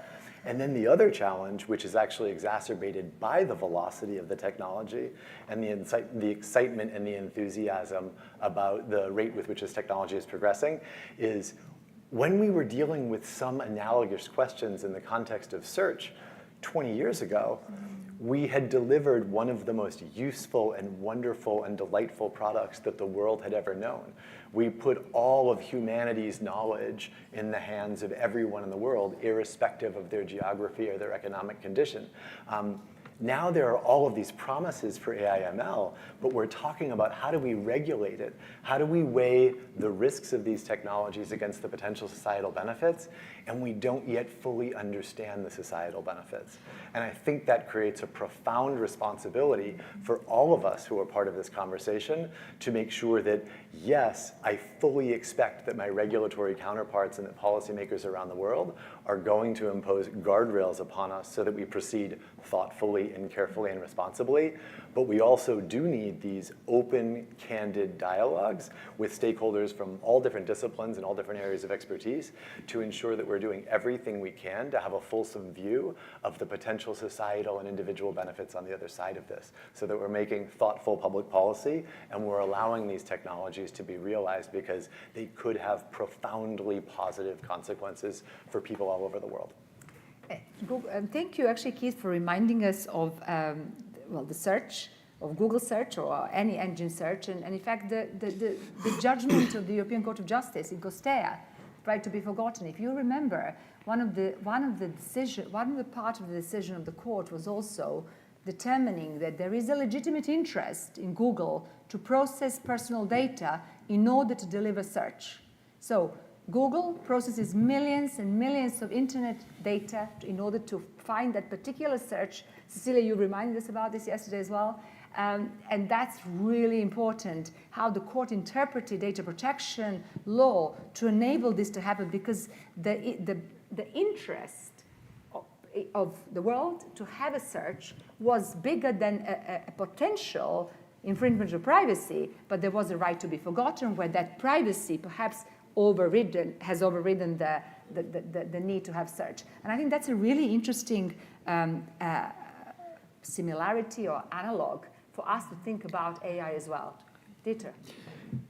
Yes, absolutely, and I agree that we are quite on the same way as regulators and as industry, but there's one point, and you mentioned Google Spain. At the very end, it's about individual rights. So that's for me the core point, because I think we can agree on governance things, on management things, and to have the benefits of AI. But for me, I stand myself as defending human rights. I'm an authority for human rights defense, and that means that when we talk about human-centered AI, it's finally the question for me, is there a possibility for an individual to control things if the personal data are processed by an AI system? How do we have our core, from the point of view of quantity, the core right is the right to access to information.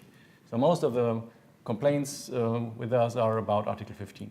So, so for me, the very question is, in 2 years, 3 years, 4 years, if some complainant comes to me and say, I want to realize my right to access to information, and there's something like an AI, I don't know, it's a black box, and how can you realize the right? So that's, for me, the most important point. And I think that's the one we have to sort of see how that really would work, because it does depend a lot, again. And are there any comments from the floor now at this point? I'd like to hear, yes, I can see Hilke.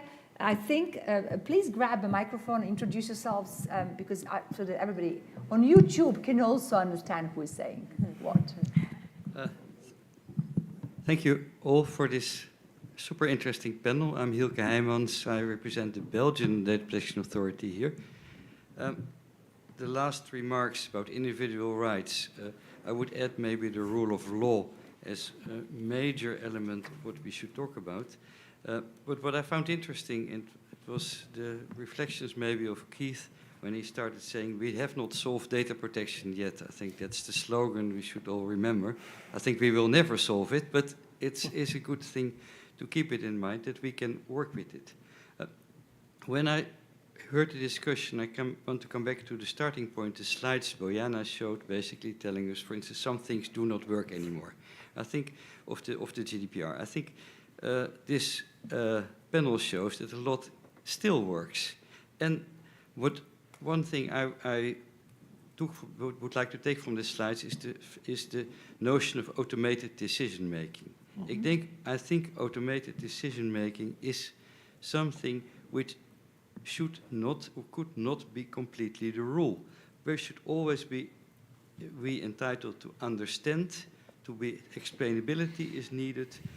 Under the rule of law, when decisions are made about people, people should be able to understand the decision being made, and should also be, we live in a human society, human-driven society, where we don't want machines taking big decisions over us. We don't want a Kafkaesque society. So I think under the rule of law, there should always be the possibility that things are being explained, and that, for instance, we as data protection authorities can understand what's happening, and that when we take decisions, data protection authorities, that we can also explain it towards the courts, that the courts can understand what decisions we are making. And we can never say, well, we took this decision because AI told us that it is like this, or because the computer told us that things like this. So I think that's the thing we should keep in mind. It's 2 points. It's the rule of law explainability, but also the human scale of our society.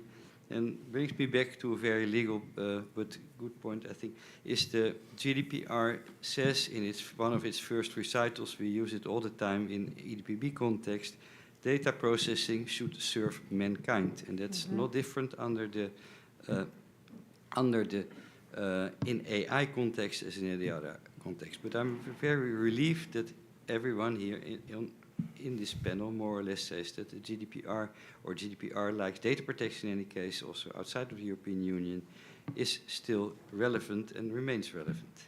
And Hilke, I've got the right to remain, to give my response in that I didn't say it's not relevant. I just said we are going to be asked, how do we interpret these rules in everyday cases of AI? And I think we have to have that answer both at company level and regulator level. And there will be some tensions, like the sensitive data, legal grounds for processing, which is why the EU AI Act is changing the GDPR. And there is going to be another legal ground called training data for bias detection, where people will be able to use sensitive data for that particular narrow purpose. So that's all I'm saying. Please don't get me out of context. I'm not asking for change of GDPR, but change of how we think about the rules. Yeah. Yes, please. Hi, good afternoon. Thank you for the discussion. Very interesting. Bradley from the Gibraltar Data Protection Authority. I think it's very much, when we think about tensions, I think it very much depends on how we look at it. I personally look at things of the glass half full rather than half empty. And I just want to provide some commentary based on a lot of our experiences when we engage with controllers in the context of AI, but just generally. First of all, when there is tension, I think we need to see it as something that's positive. It's actually good. Because when there is tension, it makes us stop, think, so that we can actually act responsibly. So it's actually something that's positive. Because without that tension, we have seen mistakes take place in the context of bias, discrimination, imagine uncontrolled data collection, given the power of the technology. And I sometimes, in our engagement with DPOs and other data protection professionals, I always use I like to use the analogy of Formula One, where in first instance, many think of brakes as something that slows you down. But actually, in Formula One, the brakes are designed to actually make the vehicle go faster, because without proper brakes, you're going to crash. So actually, with good brakes, you will be faster in the race. So it's definitely, I think, trying to change how we think about the challenge, see it as an opportunity. And we need to think of, I think, increasingly think of technology as AI positively. And coming back to the initial slides, your initial slides of video, where I think it highlighted changing or making sure that you had the right tools to change or drive the DNA of the board and engineers. And again, coming back to the analogy of Formula One, engineers shouldn't see the brakes as a problem for them, but they should actually see it as an opportunity to make the car go faster. And in that context, many times, I think more emphasis could actually be given to the culture, the importance of culture within an organization, in addition to the tools, because the tools will operate on the basis of that culture. So I think it's important to drive, to sort of like emphasize the tools that are available, but at the same time that the foundation within an organization is the culture. And we need to sort of like change that so that we think positively about privacy and data protection.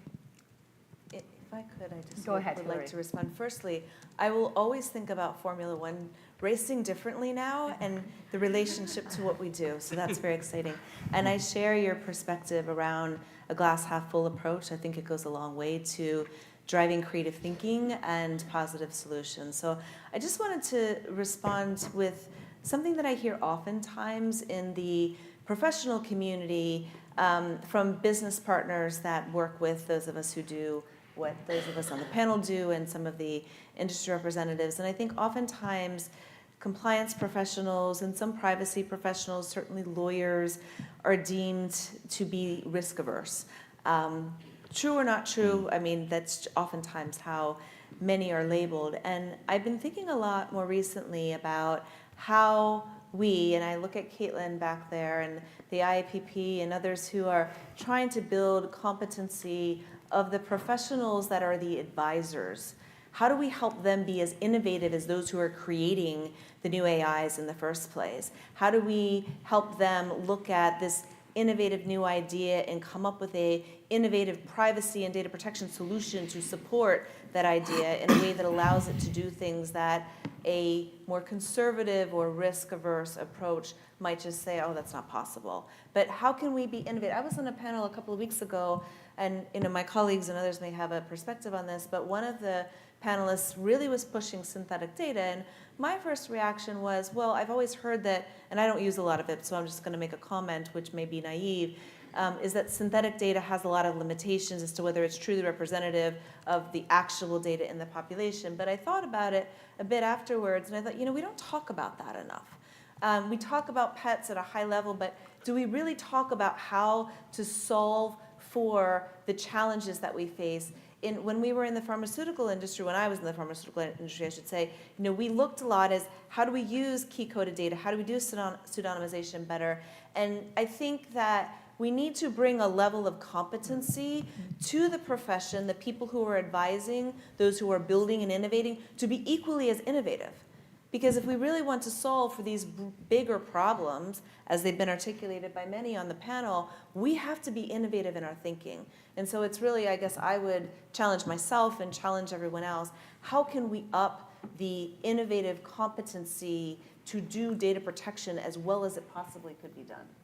I love that, and I think that's exactly what IPB is trying to do with professionalizing the AI, the privacy of officers of profession to upgrade into AI.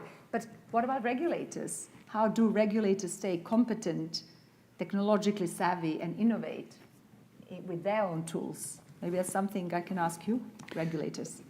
Well, sure. I mean, I think, we're like every other participant in the economy. We owe our stakeholders an obligation to take advantage of the technologies that allow us to do what we do more efficiently. So that may mean that in time we'll be able to deploy generative AI to deal with a large volume of the 33,000 calls that we get in the door, maybe a significant volume of the complaints that we deal with.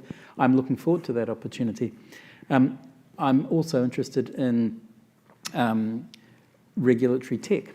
Right. So, what can we deploy to crawl across the internet to identify compliance or non-compliance and to, generate messages for the organization about what their compliance obligations are and generate a pickup later so that we can go back and see whether they've acted on that advice. So there are enormous opportunities for regulators as well. We have to practice what we preach and ensure that we fully understand the implications of that and undertake a proper risk assessment. But yeah, no, I think there are huge opportunities. Bertrand Dumaret? Well, if I understand your question is how do we stay competent? I would say we stay competent also by supporting and accompanying, the industry. Just to give you an example, we have what we call the Enhanced Support Initiative. That is to say, we publish a call for proposal, and for projects, whatever the entity is, it might be a huge private company or a small startup or a public hospital. And we will, I would say, coach this project for about 6 months. The company has, or the entity, I would say, has free access to our team. And on the other side, so we transfer our privacy knowledge, but we also understand their technical knowledge. Now, since I have the microphone, I would like to maybe to stress, to lay the stress on a word which is auditability. Because I think within the transparency paradigm, there is explainability and I think also auditability, which for us, Data Protection Authority, is something which is absolutely crucial. And just to give you a hint of what I mean by that, in this, this self-impact assessment tool that we published last year, we propose a sort of methodology with fairly simple questions, but actually very tricky answers from the operators, such as, are the elements used for decision-making by the AI system logged? Can the logged elements be used to explain retrospectively a particular decision made by the AI system? Is this information kept for a justified period of time? And how do you justify it? Is it limited strictly to the categories necessary to explain the decisions? Are the operations led by the AI system explained to individuals required to interact with it? So not only the end user, but also the user and the community, working on the AI system. So that's, fairly, I would say, fairly simple questions, principled, as Keith was saying, but which are, I think, crucial for us in order to be able to supervise, this kind of AI system. And one of the last questions is the code open source? Of course, open source may bring some difficulties as to the responsibilities of the different actors, but it might have also a lot of advantages, I would say. Thank you. John, you wanted to come back quickly. Thank you. I did, because I think I slightly misunderstood or misanswered the question. No, both of you okay. But I did want to make the point that one of the ways that we stay current and relevant is working very closely with industry so that they can come to us and present the challenge that they are faced with.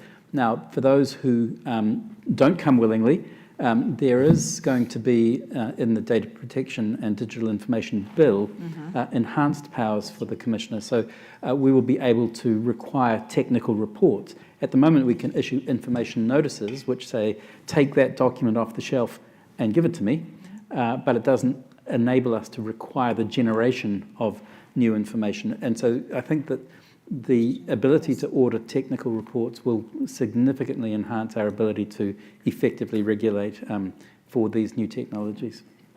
Dare I say, the bill also provides, I think, for interesting, also new power, which is to request and require and demand interviews in person with the particular leaders or technologies or something, which is interesting. To those who actually don't follow completely the data protection bill and often forget that there are actually lots of new provisions which making the powers of the ICO stronger and more robust.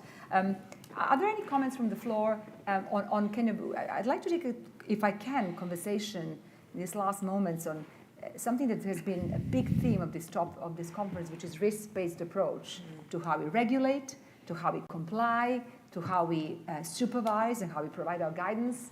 How do we do that in practice with AI? How easy, you have said, Keith, the law, the rule, which is, we're focusing on short-term hype without understanding the long-term impact of these technologies. And so how do we do risk assessments, understanding risks to individuals, risks to communities, maybe risks to society, because I kind of feel this is what we need to do. I'm feeling that's everybody's agreeing that now. When CIPL started risk-based approach project in 2014, everybody said to us, societal risk is impossible to do. Well, now, 8 years later, it looks like we'll have to address that. And then how do we do benefits? And Hillary, to your point, how do we do it across multiple disciplines? An AI tool which is supposed to provide health or children protection or online safety, but also protect privacy and all of that. So what do my panelists think? Erin, the reason I'm chuckling, Bayana, is because the last moments. I know. In the last moments that you bring up a huge topic. I do. So because you want to go home wanting more, so we can do more. Is that what it is? Well, no. I guess what I would say, I was sort of in jest, laughing, but I think we all, as I think Keith and Hillary, we were very familiar with risk assessments. I think it's a really good question as to how, and there's different sitting where I sit at Meta. What's interesting, just as a side note, I have a chief privacy officer of product, actually, who reports up through product. I think that's actually, to your point, Hillary, one of the ways to be innovative, because we actually have engineers and product people who are responsible for privacy at the company. So we've built privacy-aware infrastructure. We've got a bunch of technologies and engineering building privacy into our systems. Happy to talk to anyone about that, but separately. On the risk assessment, we also have a third-party risk assessor in the United States that assesses all of our practices because we are subject to regulatory obligations, significant regulatory obligations under an order with the Federal Trade Commission, which has been really interesting from where I sit to watch. We have someone basically on the ground assessing our privacy practices. We have our Chief Privacy Officer of Product, as I mentioned, Michelle Prati, who has to attest to them. Mark Zuckerberg has to attest to as well annually. So we have this multi-layered accountability that ensures that we've looked at risks and we've mitigated risks.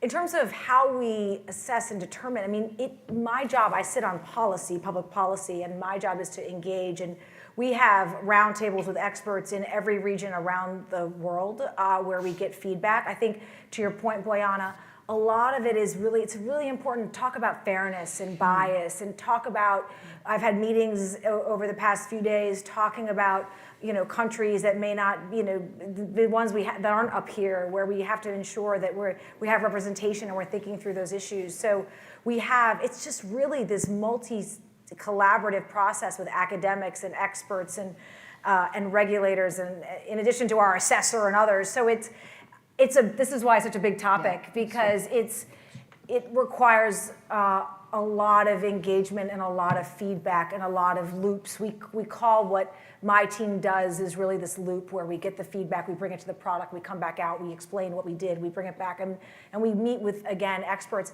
We actually are obligated, just as an example, which could be interesting, under our FTC order to engage with experts on the design, implementation, and maintenance of our privacy program. That's an obligation in the United States. We've taken that, we've done it globally. We've done everything in the United States, we've taken it globally, which is really important for those who are outside the United States to hear. But so it's a lot of work, Boyana. And I think we need to kind of keep building consensus on that. Yeah, Very briefly, please. You want to go first? Sure, just very quickly. One thing that I would say for this room and this audience specifically is, along this theme of optimism, let's not presume that we're failing, right? Like, I would actually say, if you look at recent history, if you look at the way the data protection community has risen to the challenge of answering the mail in the context of these technologies, I actually think all of you collectively have a great deal to be proud of. One very specific example for us, our documentation requirements in Europe are more rigorous than they are in other parts of the world in this space. Our lead supervisory authority, the Irish Data Protection Commission, we had a delayed launch of our BARD product in Europe. It had been released in much of the rest of the world, but because we have elevated documentation requirements, that slowed us down. We produced accountability documentation. We shared it with the DPC. They came back to us with feedback that suggested they did not think that we had yet hit the mark. So we entered into a very constructive dialogue with them. They gave us very clear feedback that they wanted a more rigorous process of documentation to be satisfied. We produced hundreds of pages of detailed documentation. We shared it back with them, and then we received an appropriate clearance to release that product into European markets. Like, that was a learning experience for us. Anything that slows our launch process is a challenge for a company that is trying to move as quickly as we are in an extraordinarily highly competitive environment. But we appreciate it and we respect the requirements of the law as they are evolving from the data protection discipline in to help us make sure that we are on the right side of history as we bring these technologies to market. And hopefully the more we do that, the quicker those decisions will be. Hillary and Dieter, did you want to quickly? Yeah, I'll just make a couple of quick comments. So, a lot of us in the compliance and ethics and privacy, different regulatory disciplines look at enterprise risk. And I think I'd like to set the concept of enterprise risk aside for purposes of what I think is far more necessary where we are with AI. And that is, I think there is a different model that for lack of a better characterization, this is just my own idea, is a multi-factor integrated approach or multi-dimensional integrated approach to risk management. And why I think that's so important is when we look at all the different, I'll just say entities at play or elements at play. You've got the AI model or models themselves, and there is risk associated with those, and they're not all the same. There's different risks associated with different kinds of models for various factors we won't get into right now. There's also risk associated with, is it built in-house? Is it built by a third party? So third-party risks can introduce a lot of different kinds of risks that need to be considered. And thirdly, I'll say, just to try to keep it simple, is use case-based risk. not all use cases, as we've talked about on this panel, are the same. So the context around the actual use is important. And looking at those three factors together, but uniting them in two specific ways, I think can be very helpful. So one is to define, to the extent you can, a common set of risk factors. You may start small with what you know, but build upon them and have a common set of risk factors that are looked at in a consistent way. And that consistent way, in my experience, has been defining a scale that allows you to truly do, to the extent possible, a form of quantitative analysis. Because in the absence of that, you're just speculating. And speculating does not help when you're really trying to hone in on what are the most significant risks, to what. And if you cannot define a common set of risk factors and a common way of evaluating them, given all of this complexity, it is incredibly hard to do it effectively. Well, I look forward to maybe working on that in the future. Dieter. According to my knowledge, in the last draft of the AI Act, there was a human rights impact assessment. Yes. So in the future, at least in Europe, there is not only the data protection, but also the human rights impact assessment that maybe the chance of proceed to in the way that if you have a DPIA, then you can settle on that, and then with all the criteria Hillary mentioned, say now we talk about the risks additionally of AI, and perhaps there's not so much difference, who knows? But that's the basis you have, and then you can add on risk minimization management, because that will be the solution. There will be risks left, of course, but you have to try to minimize risk. Michihito-san, any last comments from you on the risk-based approach and how PPC thinks this should be done? Thank you, Buena-san. So on risk-based approach, actually, so before me, so always there is a schedule that considers policy making guidance approach, and so actually, so